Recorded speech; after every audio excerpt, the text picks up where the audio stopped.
Alors, je vais commencer par un petit topo sur la mesure principale. Donc, voici le cercle trigonométrique. Donc, on a tous les angles notés, donc de 0 à 2π tour complet. Et donc, il y a deux catégories, c'est-à-dire que soit on le fait dans l'ordre croissant, c'est-à-dire 0, pi sur 6, pi sur 4, etc. Puis on fait dans l'ordre croissant jusqu'à 2π. Soit on fait entre guillemets en miroir, donc ici j'ai 2π, ici j'ai moins 2π, ici j'ai pi sur 4, moins pi sur 4, etc. Et donc en fait, la mesure principale, c'est la mesure qui est entre moins pi et pi. Donc ça veut dire que tous les résultats vont être donnés entre moins pi et pi. Donc du coup, il y a plusieurs manières en fait de le faire pour déterminer la mesure principale d'un angle un petit peu compliqué. J'ai tenté de faire un truc un peu... Enfin, ce qui me paraissait du moins le plus logique. Donc en fait, quand on vous donne un angle qui est plus grand que ce que vous pouvez espérer, donc par exemple le 17π sur 2. Donc 17π sur 2, il est plus grand que 2π, ça veut dire qu'en fait c'est un angle d'une mesure principale dont on a rajouté un certain nombre de tours. D'accord? Un tour, c'est 2π. Donc du coup, ce nombre-là, il va être un certain nombre de fois des tours de 2π, d'accord, plus votre angle de mesure principale. D'accord? Ça veut dire que je vais devoir enlever un certain nombre de 2π à ce nombre-là pour obtenir un nombre entre moins pi et pi. Donc première solution, c'est simplement faire moins 2π, moins 2π, moins 2π, moins 2π, moins 2π, etc. Puis après, trouver un angle qui est entre moins pi et pi, mais bon, ça c'est pour les bébés, quoi. Du coup, on peut utiliser la division euclidienne. Donc, si je passe mon k de pi de l'autre côté pour avoir mon point d'interrogation tout seul, du coup, ça me fait moins k de pi égale point d'interrogation, ce qu'on cherche. Donc, bien évidemment, il faut mettre sur le même dénominateur, sinon ça ne marche pas. 17π sur 2 moins donc k 4π sur 2. J'ai pas besoin de faire un topo comme quoi ça fait 4π sur 2, ok. Du coup, ici, ce qui se passe en haut, je vais essayer de prendre des couleurs, ce qui se passe en haut là, c'est en fait une division euclidienne de 17 par 4. Je vous rappelle que, petit topo ici, la division euclidienne, c'est dividende égale diviseur fois quotient plus reste. D'accord? Donc ici, moi, je vais faire la division euclidienne de 17 par 4. Ce que je vais trouver ici, ce sera mon k, le nombre de fois 2π. Et ce que je vais trouver ici, eh ben, ce sera mon reste. Du coup, je vais le refaire au-dessus. Si je fais la division de 17 par 4, ça me fait donc 4. Et il me reste 1. Jusqu'à là, tout va bien. Donc du coup, je peux noter que 17 moins 4 fois 4, d'accord, ça me fait 1. D'accord? Donc, si on repasse avec mes pi, là, ça me fait 17π moins 4 fois 4π égale 1π, donc pi, d'accord? Et donc, si je divise par 2, ça me fait, hop, je divise tout par 2, je divise tout par 2. Ça veut dire que 17π sur 2, donc ça, je vous rappelle que c'est 2π, hein, du coup. C'est parce qu'on l'a mis sous le même dénominateur, tout ça. 2π. Du coup, ici, j'ai fait ma division euclidienne. Donc, j'ai enlevé, en fait, 4 tours à 17π sur 2. Et du coup, ça me fait pi sur 2. Du coup, je peux dire que la mesure principale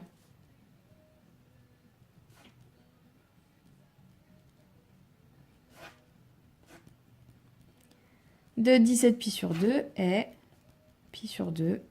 Alors, on n'écrira jamais 17π sur 2 égale pi sur 2. Hein. Ça, pas possible, d'accord? Parce que mathématiquement, ça brûle. Hein.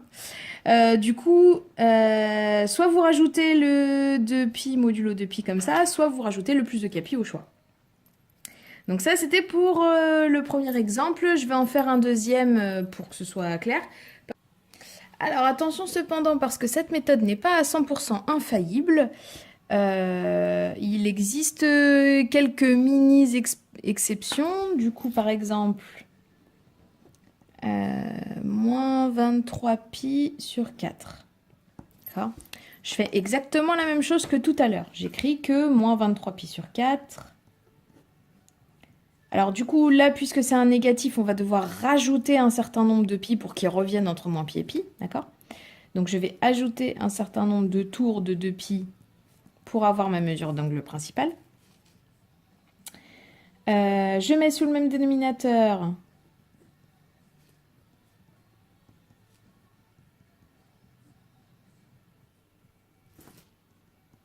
on est bon.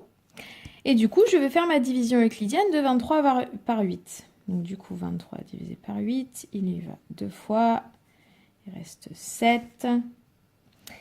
Je peux donc écrire que 23 moins 8 fois 2, c'est égal à 7. Je peux donc, en rajoutant les pi, me dire que 23 moins 8 pi fois 2, 23 pi, du coup j'ai dit que je rajoutais les pi, égale 7 pi. Et si je redivise par 4, j'ai bien 23 pi sur 4 moins 8 pi sur 4 fois 2, qui est égal à 7 pi sur 4. Donc ici, j'ai bien mon 2 pi, c'est-à-dire qu'en fait, là, je vais, entre guillemets, enlever 2 tours. Sauf que moi, j'avais moins 23 pi sur 4. Du coup, là, je vais tout multiplier par moins 1. Voilà. Parenthèse, plus joli. Je vais tout multiplier par moins 1. Moins 23 pi sur 4 plus... Donc, je mets 2... bon, allez, je remets le 8 pi sur 4 fois 2. Du coup, égale moins 7 pi sur 4. D'accord ? Donc là, je suis bon. Sauf que, remarque, attention, le moins 7 pi sur 4, il n'est pas entre moins pi et pi. Donc ça veut dire que cette méthode, elle n'est pas infaillible à 100% parce que vous pouvez trouver un truc qui est juste à côté, en fait. Ici, vous dépassez légèrement le moins pi, en fait. Enfin, vous allez un tout petit peu plus lent que le moins pi. Du coup, attention ici, comme je suis toujours pas dans moins pi pi, l'intervalle, je vais devoir rajouter encore un tour. Donc ça, il faut juste vérifier à la main. Alors au pire, vous tapez à la calculatrice. Hein. D'accord. Si vous tapez donc moins 7... Attendez, je vais effacer pour que ce soit clair. Hop. Si vous tapez moins 7 pi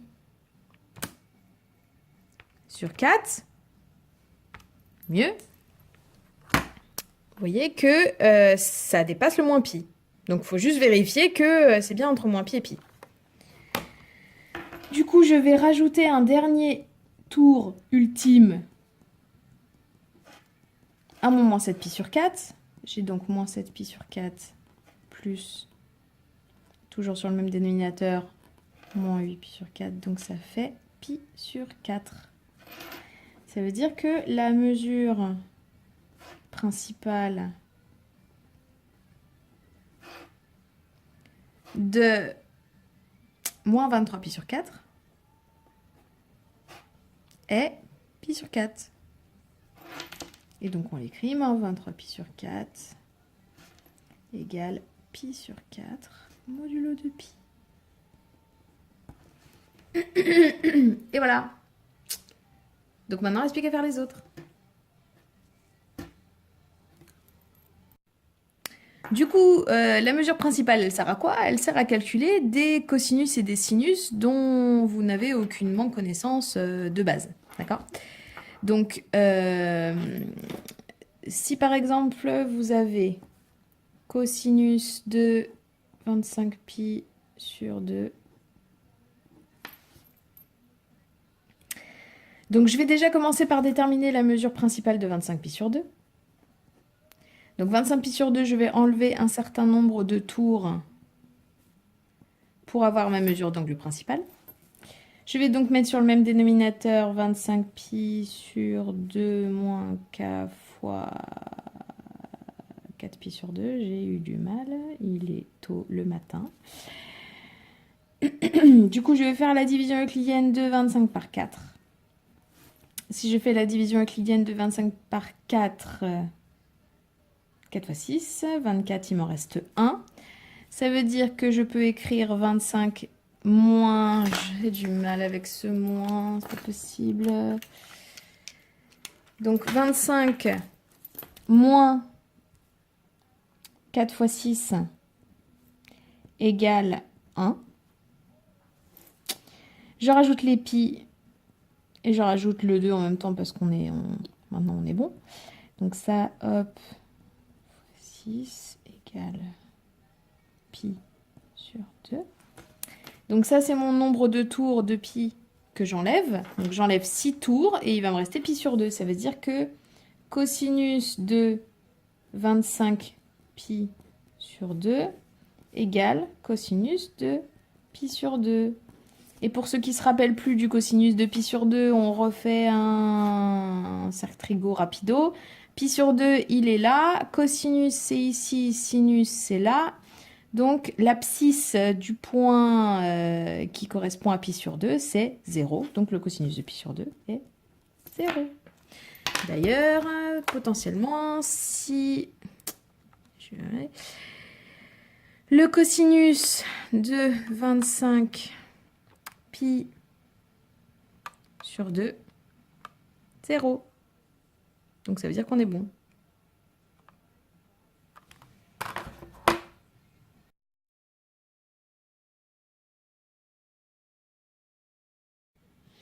Alors, petit topo sur la valeur absolue pour commencer.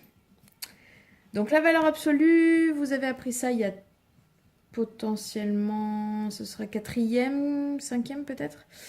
Ce serait la distance à 0 de n'importe quel réel positif ou négatif en particulier. Donc, si je veux la valeur absolue de 3, ça va me faire 3. Et si je veux la valeur absolue de moins 4, même si 4 est négatif, ce serait 4. Puisqu'on parle que de la distance à 0. Graphiquement, ça donnerait quelque chose de ce genre-là. Hop. Donc, en admettant que je fasse ça. Bon, l'image de 1. L'image de 1, la valeur absolue de 1, c'est 1. Du coup, et hop, ça, ici, j'aurai un point 1. Mais il y a un autre nombre dont l'image est 1, c'est moins 1, puisque la valeur absolue de moins 1 fait 1 aussi. Donc, il y aura aussi ce point-là. Donc, pareil pour 2, la valeur absolue de 2, c'est 2. Voilà. Et la valeur absolue de moins 2, c'est aussi 2. Je suis pas très ordonnée, c'est pas grave. Tac, tac, tac, tac, tac, tac, tac. Hop. Donc ainsi, on va prendre ça comme règle, c'est pas grave. Hop. Ma valeur absolue, c'est entre guillemets 2 morceaux de droite. Voilà. Ça.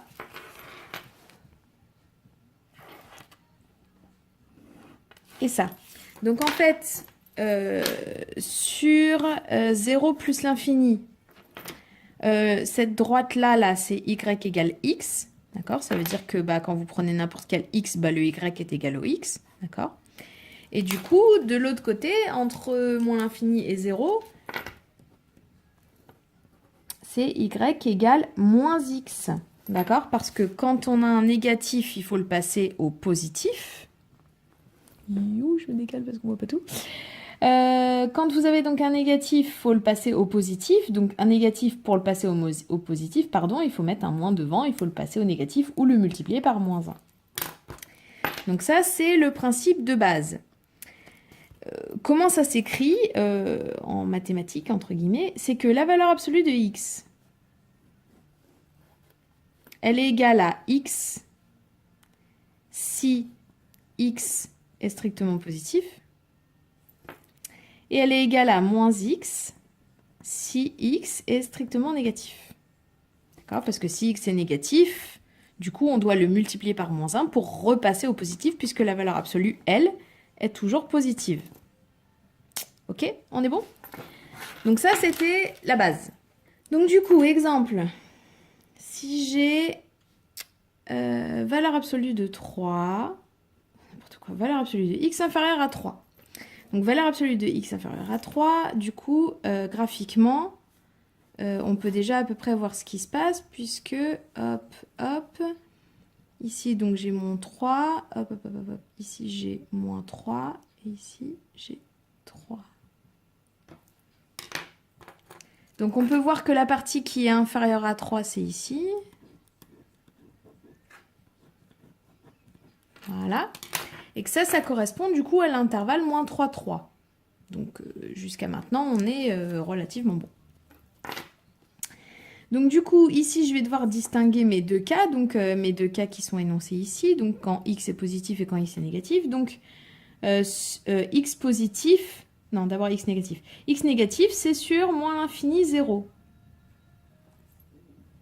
D'accord? Donc du coup, sur moins l'infini 0, donc quand x est négatif, la valeur absolue de x, elle est égale à moins x, inférieure à 3. D'accord? Et donc du coup, je le rebascule en positif, ça me fait x strictement supérieur à moins 3. Ce qui, sous intervalle, se traduit par donc x supérieur à moins 3, ça fait moins 3, 0. Alors pourquoi 0 ? Parce que je vous rappelle qu'on n'est que dans les négatifs, hein, donc le maximum, entre guillemets, c'est 0, puisqu'on est dans les négatifs. Paraît logique. Donc du coup, sur 0 plus infini,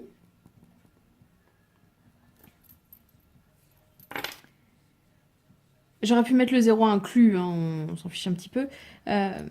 Donc sur les positifs, du coup, ma valeur absolue, elle est égale à x. Donc du coup, ici, je rebascule, ça fait x inférieur à 3. Qui, sous intervalle, se traduit par 0, on va dire 0 ouvert, on va dire 0 fermé. On va fermer là, parce que de toute façon, ça équivaut à peu près au même. Et du coup, on va rajouter ça là. J'ai dit très peu la vidéo, c'est pas grave. Donc j'ai dit 0,3. 0,3 ouvert. Et du coup, il ne me reste plus qu'à faire l'union des deux intervalles solutions que j'ai pour avoir ma solution finale. Donc ça, si je fais l'union... Alors là, je rédige un peu n'importe comment. Hein. Faut pas rédiger ça dans les copies, hein, mais bon. C'est juste pour expliquer. Donc du coup, c'est moins 3, 3.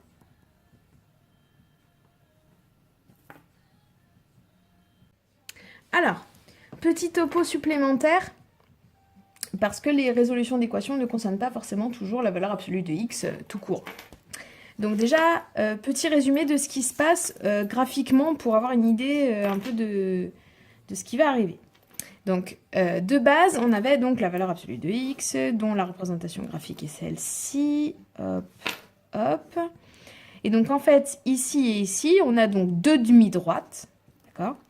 Il y en a une ici qui est y égale x, et l'autre ici qui est y égale moins x, par définition, puisque sur l'axe des moins l'infini 0, enfin sur l'intervalle, pardon, moins l'infini 0, c'est moins x, sur l'intervalle 0 plus infini, c'est x. Donc, qu'est-ce qui va se passer, par exemple, pour x plus 2 ?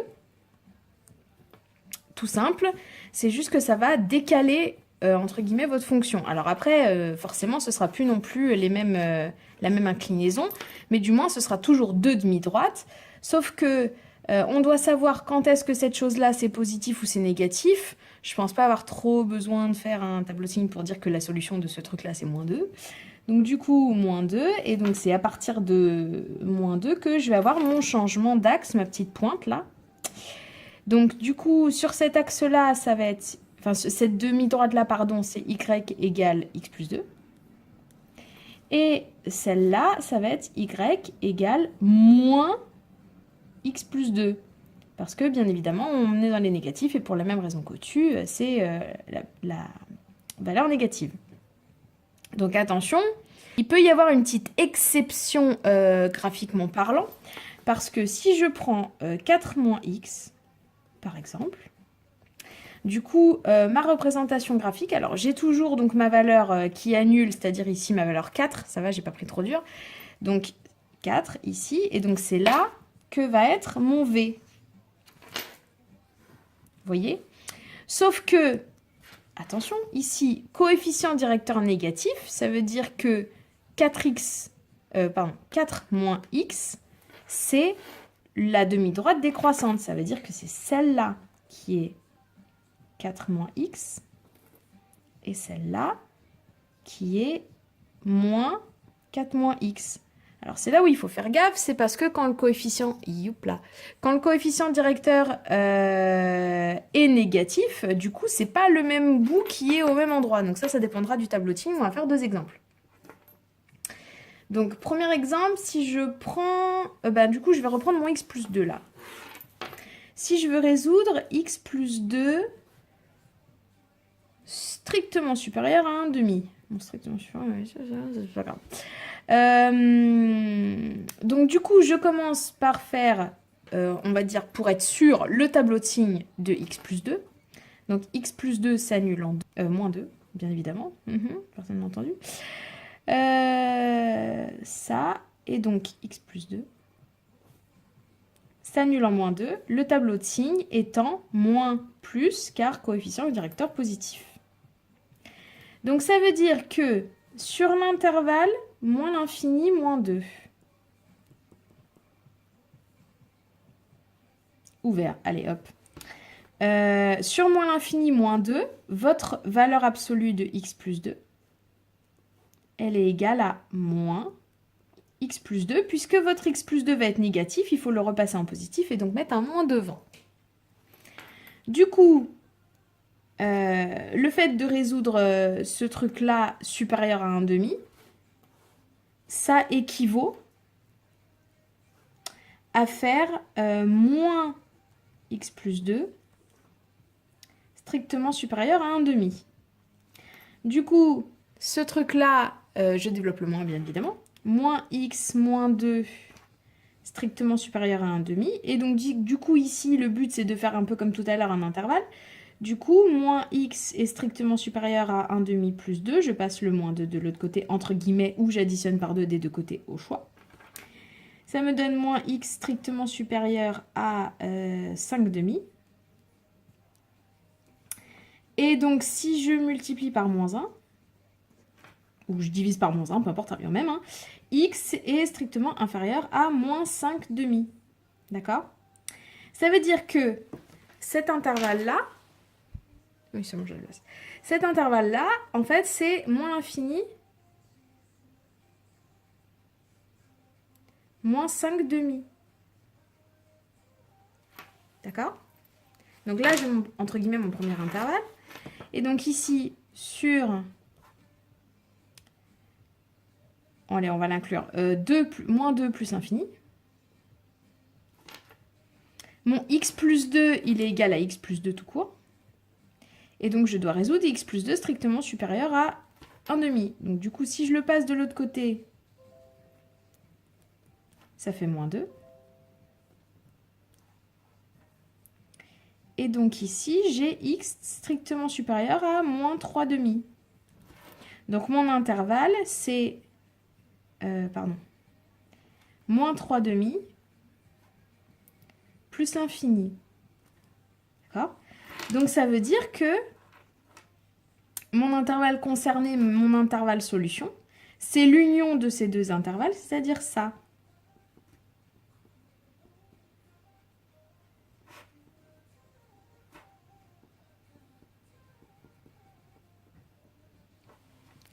Et c'est très facile à vérifier avec la calculatrice que je vais aller chercher.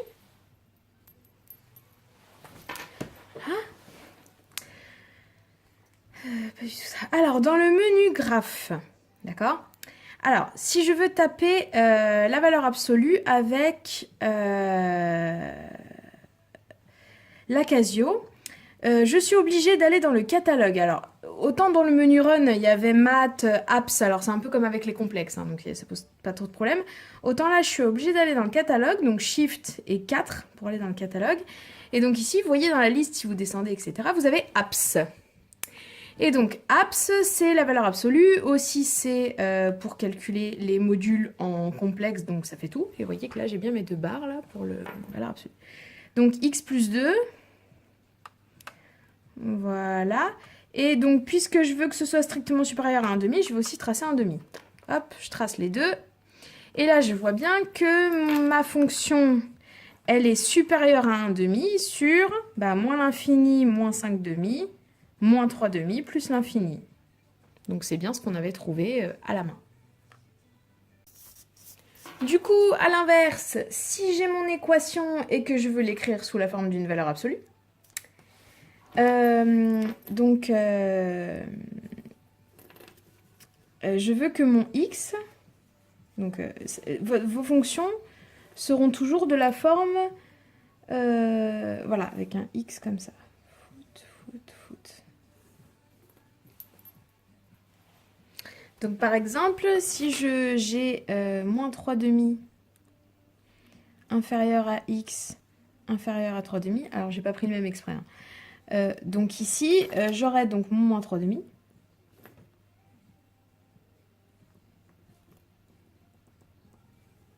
Et du coup, ma valeur absolue, eh ben, elle sera comprise dans cet intervalle-là.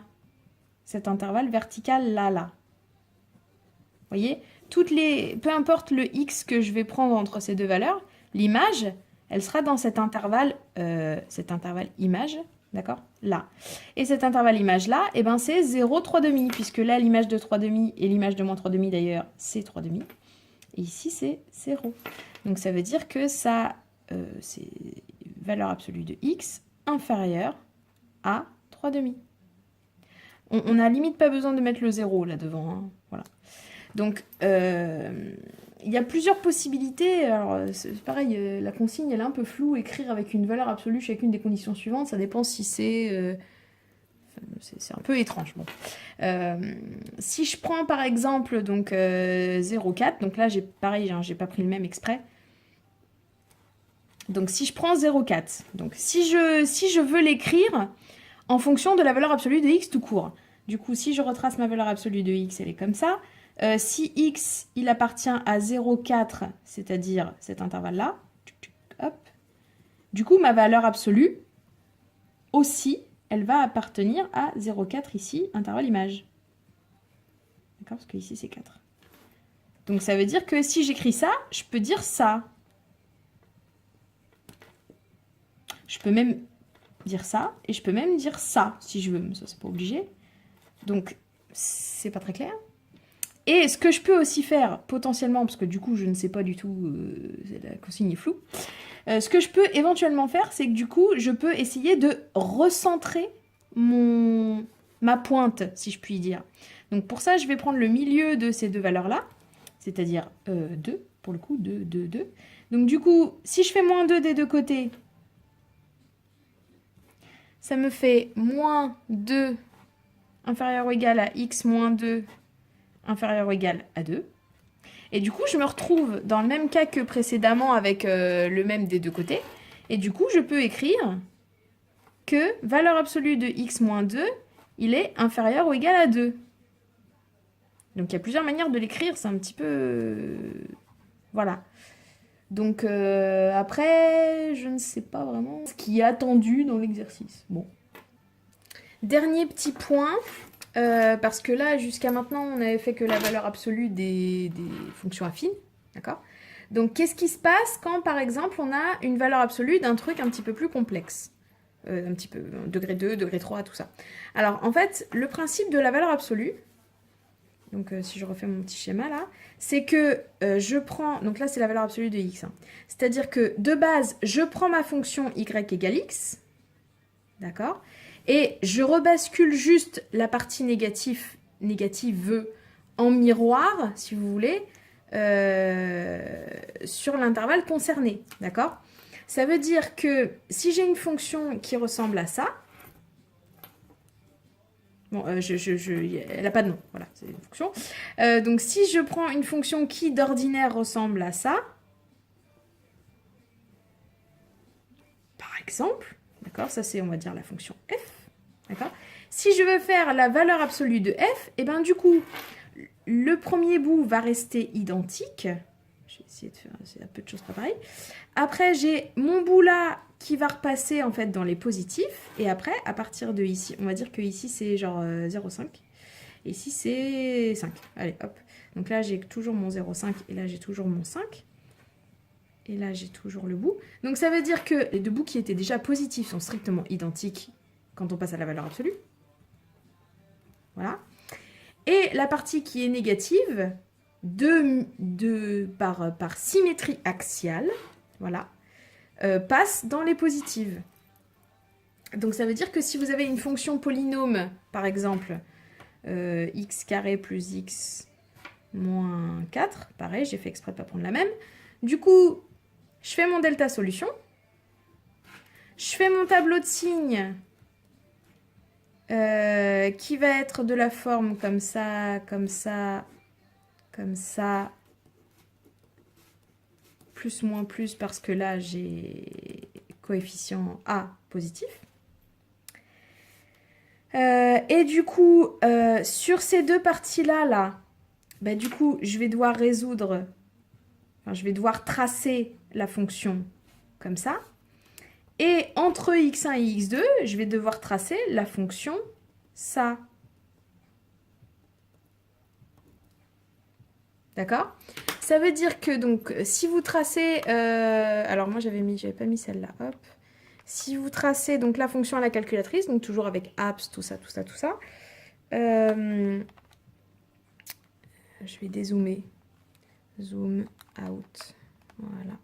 Donc ça veut dire que là, j'aurais eu ma parabole qui est x carré plus x moins 4, d'accord? Mais la partie négative entre mon x1 et mon x2, elle a rebasculé dans les positives. Dans les petits positifs. Et donc du coup... d'une part, on va dire à l'extérieur de mes racines, j'ai la fonction de base. Et entre les deux racines, du coup, j'ai tracé cette fonction-là. Tout est clair? Tant mieux. Du coup, dans ton dernier exercice, l'exercice 11, là, il y a quand même des... Enfin, les 4, elles sont très particulières, là, F, G, H, K. Donc, t'hésites pas à m'envoyer les figures si jamais ça te pose problème. Mais a priori, bon, tu peux quand même vérifier à la calculatrice si tes figures sont les bonnes. Il suffit de trouver les solutions. Voilà, bon courage!